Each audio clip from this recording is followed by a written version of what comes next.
एका काळी पश्चिम महाराष्ट्रात खोल जंगलाच्या आत एक लहानसं आदिवासी गाव होतं, निंबाळवाडी. गावात फारशी लोकवस्ती नव्हती, पण आसपासचं जंगल मात्र घनदाट आणि रहस्यमय होतं. गावातल्या लोकांमध्ये एक प्राचीन भयकथा फार प्रसिद्ध होती, मानवभूताची गोष्ट. सुमारे 30 वर्षांपूर्वी गावात एक नवीन शिक्षक आला, शंकर सर. त्यानं जंगलशास्त्रात विशेष गती होती आणि ते गावाजवळच्या जंगलाचा अभ्यास करण्यासाठी आले होते. शंकर सर दररोज सकाळी जंगलात जाऊन झाडं, प्राणी आणि पक्ष्यांचा अभ्यास करत.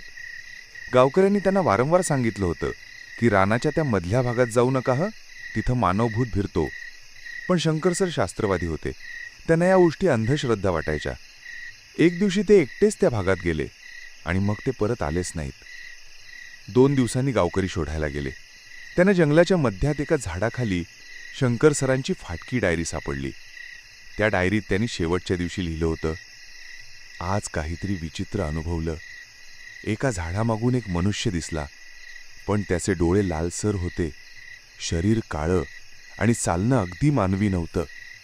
मी मागे वळून पाहिलं, तो नाहीसा झाला, पण कुठेतरी वाटतंय की तो अजूनही माझ्या मागे आहे. त्या दिवशीपासून जंगलाच्या त्या भागात कोणीही जात नाही. गावकऱ्यांच्या मते हे मानवभूत पूर्वी एक शिकारी होता, जो जंगलात भटकंती करताना हरवला. त्याला जिवंतपणी कोणी मदत केली नाही, म्हणून तो मृत्यूनंतर मानवी रूपात भटकतो. पण आता त्याचं मनुष्यत्व हरवलेलं आहे. तो भासमान शरीरात पण क्रूर आत्मा बनून जंगलात फिरतो. रात्री त्या जंगलातून एखादा मनुष्य गेला की त्याचा श्वास ऐकू येतो, झाडांची सळसळ थांबते आणि कधीकधी हळूच कुणी कानात कुजबुजतं, तूही मला सोडून जाशील का? निंबाळवाडी गावात शंकर सरचे अचानक गायब होण्याच्या घटनेनंतर जवळजवळ 1 वर्ष उलटून गेलं होतं. गावकऱ्यांनी जंगलाचा तो भाग टाळलाच होता. पण एक दिवस गावात एक तरुण संशोधक आला, विक्रांत देशमुख. तो शंकर सरांचाच शिष्य होता आणि त्याने त्याच्या गुरूच्या अचानक गायब होण्याचा तपास करण्याचं ठरवलं होतं. विक्रांतला शंकर सरांची शेवटची डायरी सापडली होती. त्यात तो भाग स्पष्ट लिहिला होता, पिंपळाचं जुनं झाड, जिथं वाड्याची सुद्धा चाहूल लागत नाही. गावकऱ्यांनी विक्रांतला अनेकदा सावध केलं, तिथं भूत आहे, मानवाच्या रूपात. कुणी परत आला नाही अजून तिथून. पण विक्रांत ठाम होता. त्याने एक GPS, नाईट विजन कॅमेरा आणि शंकर सरांची डायरी घेऊन जंगलात प्रवेश केला. दिवसाच्या उजेडात सर्व काही सामान्य वाटलं, पण संध्याकाळ झाली तसं वातावरण बदलायला लागलं. पक्ष्यांचे आवाज थांबले, पानांची सळसळही बंद झाली.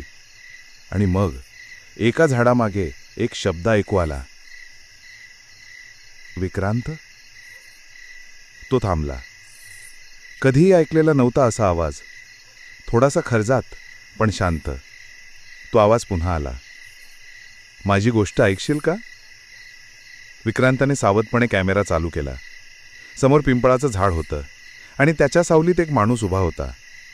तो शंकर सरच होते, पण त्यांच्या चेहऱ्यावर माणसासारखी भावना नव्हती.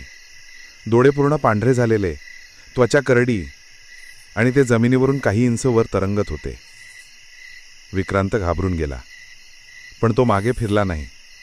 त्याने विचारलं, सर, तुम्ही जिवंत आहात? शंकर सर बोलले, माझं शरीर इथेच आहे, पण आत्मा अडकलेला आहे. मी त्या झाडाच्या सावलीत जडलो. त्या दिवशी मी जे पाहिलं ते मानव नव्हतं, ते भूतच होतं आणि ते माझ्यात शिरलं. विक्रांत जवळ गेला. शंकर सर म्हणाले, एकच उपाय आहे, माझी डायरी गावातल्या पिंडीपुढे जाळ. तसं केलंस तर मी मुक्त होईन. विक्रांत गावात परतला. सगळं सांगितलं. लोकांनी विश्वास ठेवल्यावर त्याने डायरी पिंडीसमोर ठेवली आणि ती जाळली.